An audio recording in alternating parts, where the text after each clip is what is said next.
що саме везе із собою, які заяви озвучить Ентоні Блінкен у ході свого візиту в Китай, і про які каральні заходи може йти мова? Він не зовсім повезе просто заяви, і не зовсім це, знаєте, такий ситуативний візит для того, щоб дати політичного ляща Комуністичній партії Китаю. Ні. Цей візит, він є стратегічно важливим, він знаходиться у межах усього масштабного переговорного процесу, що тривав між Сполученими Штатами і КНР, щонайменше з травня 23-го року. У нас на початку квітня відбулася розмова між президентом Байденом і Сі, дуже суттєва, де Сі Цзіньпін фактично офіційно зголосився виконувати вимоги Сполучених Штатів, йти на поступки Америці. І після цього в нас одразу був візит міністерки Єлен, міністерки фінансів США, до Пекіна, досить серйозний і жорсткий в певних заявах з приводу, у тому числі, китайської підтримки для продовження російської війни в Україні. І фінальним візитом в цьому циклі дипломатичному має бути якраз відрядження Блінкена до Пекіна. Саме тому я розглядаю цей візит як фактично проставляння підписів під певними домовленостями, які вже існують, але це не домовленості якихось рівних сторін, це наслідок дуже активного і широкого стримування Сполучених Штатів. І економічного, що включає санкції та експортний контроль, і позитивні в лапках заходи щодо виведення капіталів з Китаю, і це стосується військового стримання Китаю, тобто дуже активно розгортається нині нова оборонна система Сполучених Штатів в Індопацифіці, успішна система, нові партнерства, які дуже не подобаються Сі Цзіньпіну і Комуністичній партії Китаю. Тому вони будуть, звісно, про це говорити. Публічно Блінкен, він заявляє про те, що Китай продовжує підтримувати Росію і вони будуть вимагати не надавати технологічну підтримку.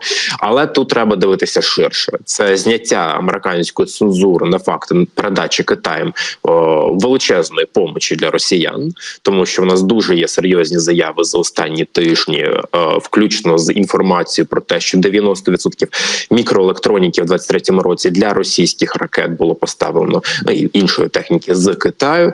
Так само 70% верстатів, і це додачу до інформації про 240 мільярдів офіційного товарообігу, бо ще існує неофіційний чорний товарообіг і продача технологій в чорну.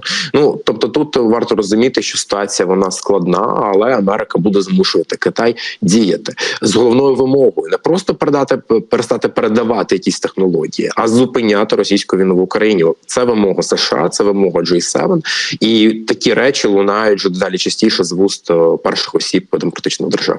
Звучить все це дуже серйозно. Китай весь цей час заперечував, що він Росії зброєю допомагає. Йшлося, очевидно, про товари, як то кажуть, подвійного призначення, але ясно, що Росія їх використовувала саме для нарощення своїх агресивних потуг і можливостей, мілітарних можливостей. Це мікроелектроніка, яку ви згадали, це верстати. Якщо можна детальніше про це обладнання, про верстати, сказати, для чого їх Росія використовує, що це за устаткування. Бо, можна сказати, Китай допомагаємо просто цивільній промисловості, виробництву на Росії. Це звичайна економіка, війни тут немає.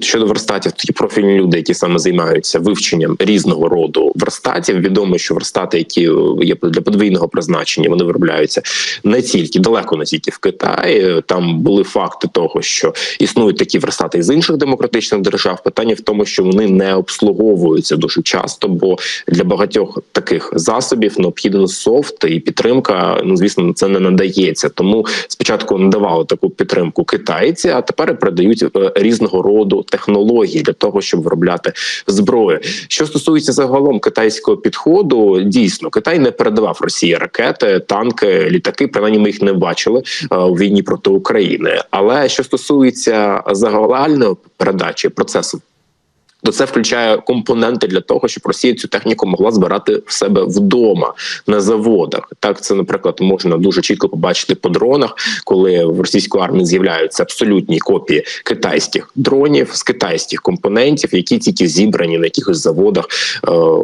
незрозумілих для нас назвах та регіонів Росії.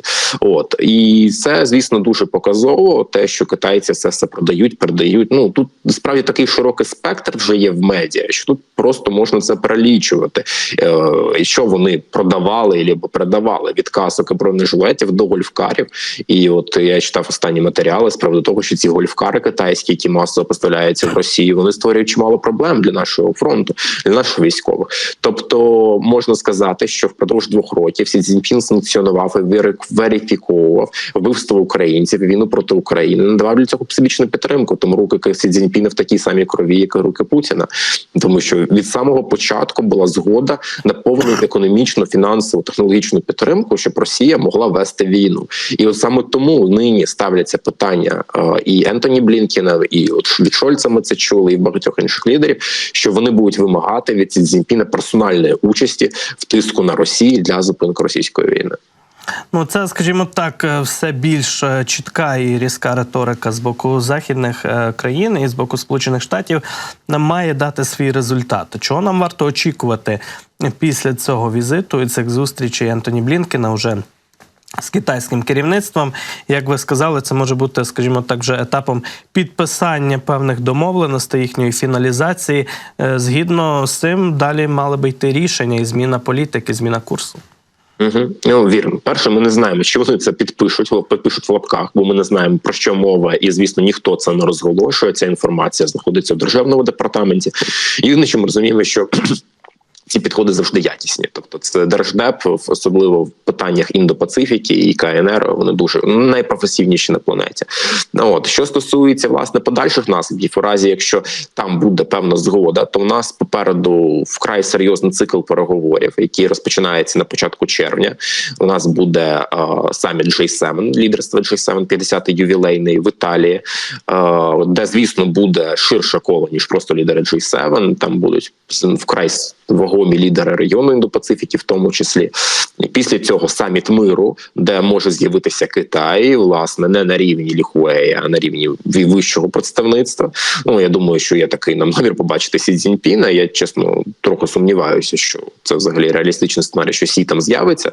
От, але, певно, відправлять там, умовно, Ван І в найкращому випадку, і нам, в принципі, цього буде вдосталь. Тому що коли вже з'являється Ван І, це означає, що Китай готовий виконувати якісь домовленості, а не посилає якогось Ліхуея.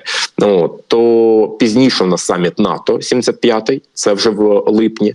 І оцей проміжок часу я особисто бачу як певну таку точку відліку, коли загалом буде певна згода щодо нашого спільного майбутнього. Тут, звісно, такі абстрактні речі, я не люблю говорити такою патетикою, просто питання в тому, що і не хочеться давати зайвих прогнозів в цьому аспекті. Просто важливо сказати лише те, що нам варто дуже уважно спостерігати, як почнеться саміт G7, і який стане відкриттям та подальших кроків в межах саміту миру, бо там наступного дня після. Артуре, дякую. Ви окреслили, звичайно, нам горизонти сподівань, що називається. Будемо пильнувати і за самітом G7, і за подальшими подіями, зокрема у розрізі американсько-китайських стосунків. Дякую дуже за вашу фахову, як завжди, аргументовану думку. Артур Харитонов з нами на зв'язку був.